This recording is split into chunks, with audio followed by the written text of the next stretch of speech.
Hello and welcome to my channel Polyglot Reading. My name is David, and on my channel I talk about classics and other books that have inspired me, with a focus on German, English, Italian, French and Yiddish literature. Today I would like to introduce you to an almost forgotten German author, to Ernst Penzoldt, who was a gifted humorist of the first half of the 20th century. And most of his works have been forgotten, except for one that has been his greatest commercial success, and that luckily has also been translated into English. That's the reason why I'm presenting this also in the English section of my channel.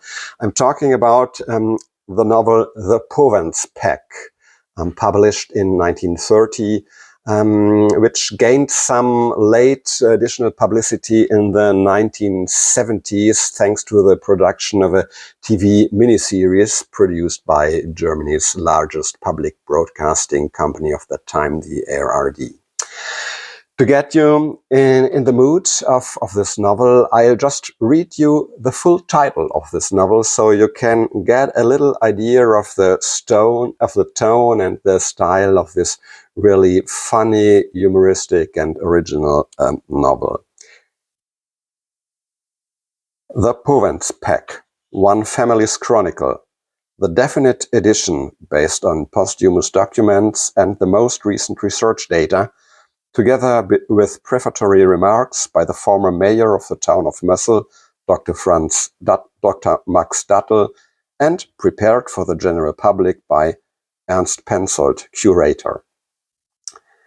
For me, this naughty, winding title alone is already full of humor, imitating the extremely long titles that were common in the 17th and 18th century, and at the same time making a parody of the pseudo-scholarly and pompous habit that was characteristic of many publications from small local historic societies in the 19th and 20th century, with a number of weird and useless footnotes, a register of typos. There's even a family tree of the Powenz family going back to Adam and Eve included, and similar ingredients of that kind.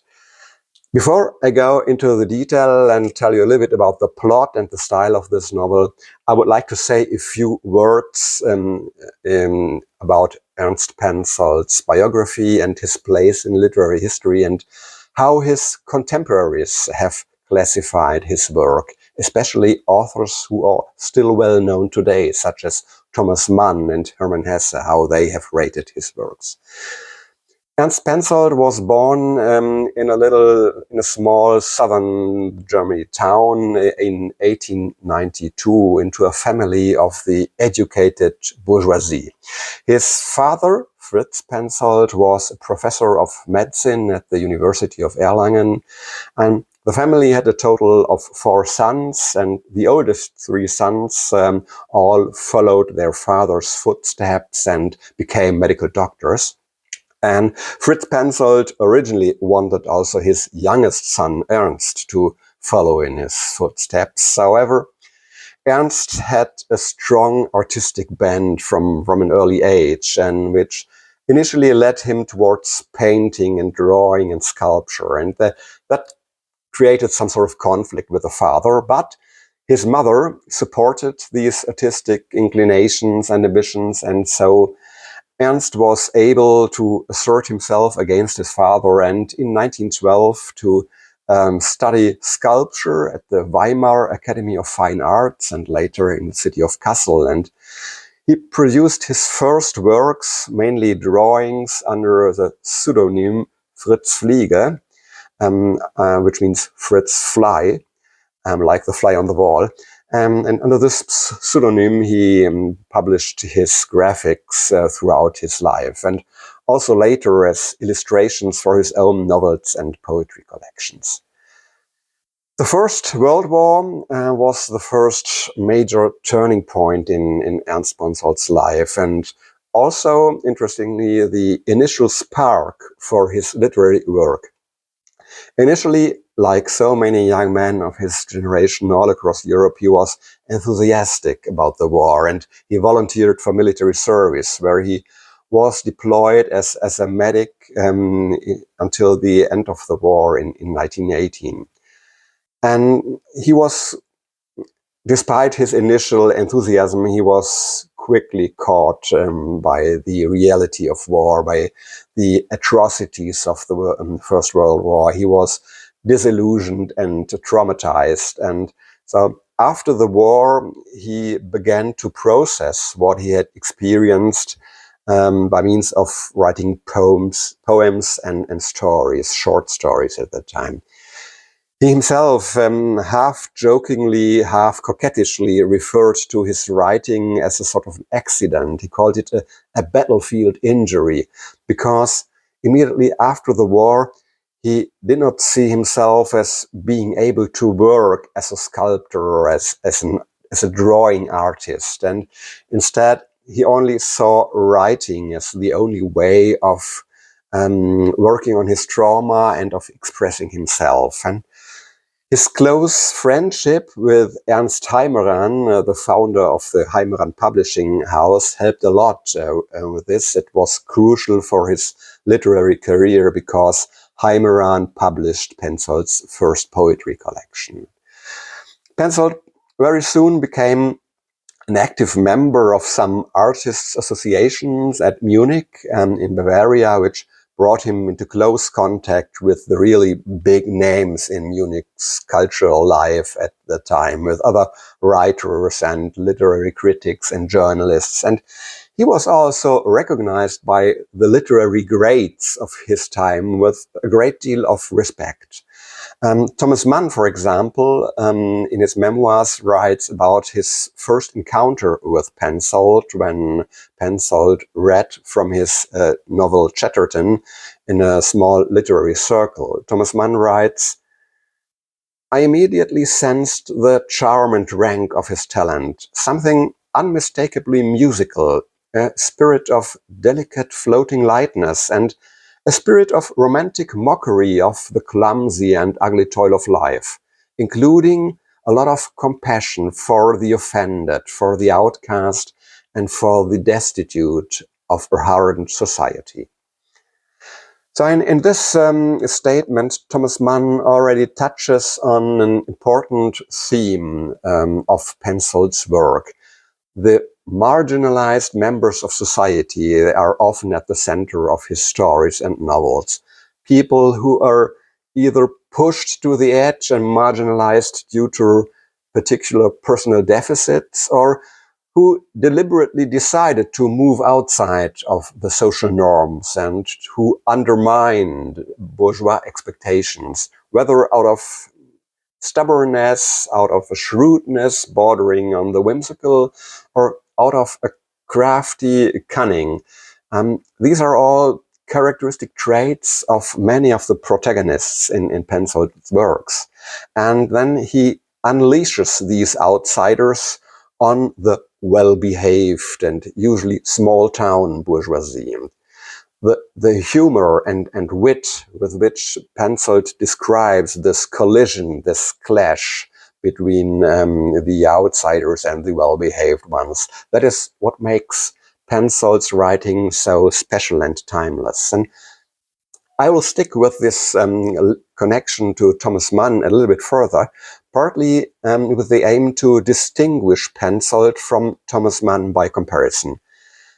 If we look at the writings of Thomas Mann, a very central topic for Thomas Mann is the contrast between the bourgeois existence and the artist's existence and way of life. But the way Mann usually presents this is as a rather heavy fare and also in a very somber tone. And Penzoldt, on the other hand, transforms this into a somewhat lighter level.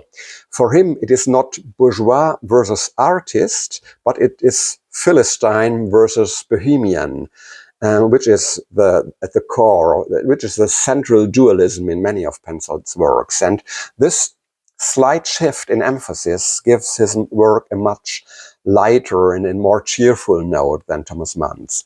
And what impresses me most about Penzoldt is the way he can wrap these thoughts and describe this collision of values and characters in a very light-hearted and seemingly casual tone, which is hard work to write it in a good way, but in a tone that is also very appealing in terms of language aesthetics. So this introduction has become a bit longer than I thought, but I think this is in honor of Ernst Penzoldt, to pay proper credit to his person. Now let's take a look at the novel, the Powenz Pack itself, the Powenz Pack itself. The English reader may pronounce it Powenz, but the German way to pronounce this family, his family name is actually Powenz, so it's the Powenz Pack. So what kind of a novel it is it? It is a picaresque novel, something that we have far too little of in German literature in particular, especially in the first half of the 20th century. It describes how a single family, the Powenz family, by means of their chaotic and anarchic nature, at times terrorize and at times amuse a small town that is entirely made up of very honorable citizens. It describes in details how they do this through various erotic adventures, for example, but above all by clearly exploiting in a cunning way the weaknesses, the vanities, and the gullibility of their fellow citizens with a mixture of parasitism, insubordination, and always a smart sense of business, so that they ultimately rise to prosperity, to wealth, and a special kind of local fame that culminates in the erection of a monument in honor of the family's progenitor, Balthus Powenz, and the emergence of a veritable Powenz cult, as well as the foundation of a Powenz Museum dedicated to the historical research and documentation of all aspects of Powenzdom. This explains also the formal structure of the novel, which claims to be published by the Powenz Museum, written by an author called Ernst Penzoldt, but in his capacity as director or curator of this fictitious museum. And the novel is divided into 3 books: the Book of Hope, the Book of Tribulations, and the Book of Edification. And I think these subtitles alone reveal this ironic exaggeration of the Powenz cult into something almost religious. In brief, the career of the Powenz Pack in Mössel goes like this. In 1892, a drunkard and good-for-nothing Balthus Powenz, who is a shabby and constantly slightly tipsy man of no means, settles in the small town of Mössel an der Mar, which means Mössel at the river Mar, to the horror of the petite bourgeoisie, and he marries a young woman of dubious reputation from a neighboring village, and with her together he fathers 7 children, each of whom has a very peculiar special talent for making a living, and this talent is now being used single-mindedly to ensure the influence and income of the Powenz Pack in order to ultimately realize Balthus Powenz's lifelong dream of building his own house against the bitter resistance of the bigoted, how do you pronounce it? I don't know, of the bigoted Mössel notables, who are depicted with a refreshing humor. For example, the equally obese, loud, and opinionated widow Quiebus, who tries to unleash a moral crusade against the Powenzes. Their fight against the building inspector or town surveyor Knipfel, who is fairly incompetent but well connected in the local political scene, and others. So, but the dream of their own house is still far away, so the Powenzes have to live as tenants, and as tenants, this family of 7 anarchic, chaotic children are, of course, a plague to their landlords and landladies. And so they have to move house sometimes several times a year, which they always organize as a spectacular parade throughout the city. As revenge, for example, for the first rejected building application by the town administration, they set up a professional mass breeding program for parasites such as lice and flea and mice, which they then skillfully release into the city's finest houses in circles. Or they set up a plantation, a large-scale plantation for all kind of weeds, which they then use to meticulously replace all vegetables and flower plants in their opponents' gardens at night.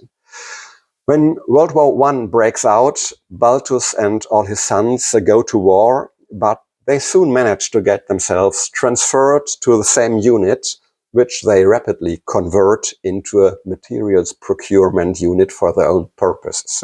First and foremost, of course, of getting building material of their house, but also confiscating lots of wine and liquor and everything that is tasty.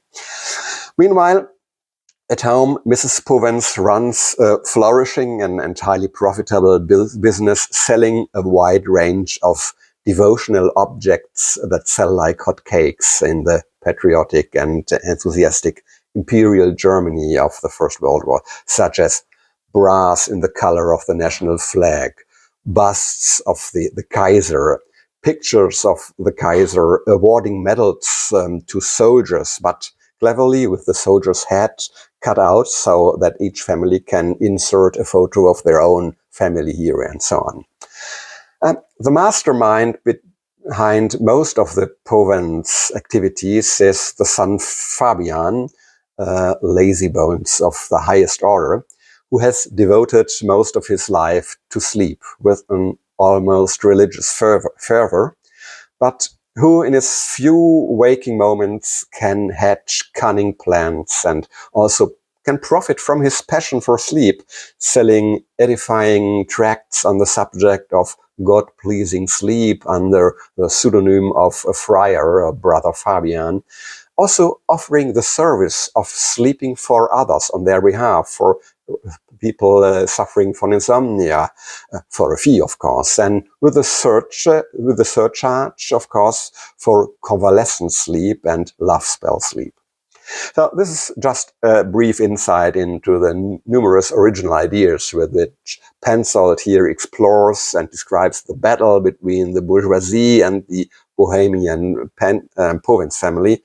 A highly comical book, but beneath the surface, full with many timeless barbs against a complacent, hypocritical society that is fixated on outwardly maintaining its respectability. Luckily, the English edition also includes some of Penzoldt's own illustrations that I like to share with you, like this one with the progenitor Balthus Powenz, or this one of the latest landlords or landladies of the Powenz family, 3 love-crazed old spinsters, or Mr. Knipfel, the town surveyor who rejected the family's first application for building a house in Mössel. So, if you're looking for a really unique and highly comical book with a very special but captivating sense of humor, you may want to give it a try. Unfortunately, it's out of print, but there are, as I mentioned, English translation is available. The last one that I got here is from International, was published in, I think, 1982. It's available for very small money at the usual platforms for used books. So, that's already the end of today's video. I hope you have enjoyed it, and I hope I've been able to pique your curiosity for this forgotten German author and his major work, the Powenz Pack. If you already know Ernst Penzoldt, have read something written by him, please let me know in the comments. Yeah, see you next time. Take care and bye-bye.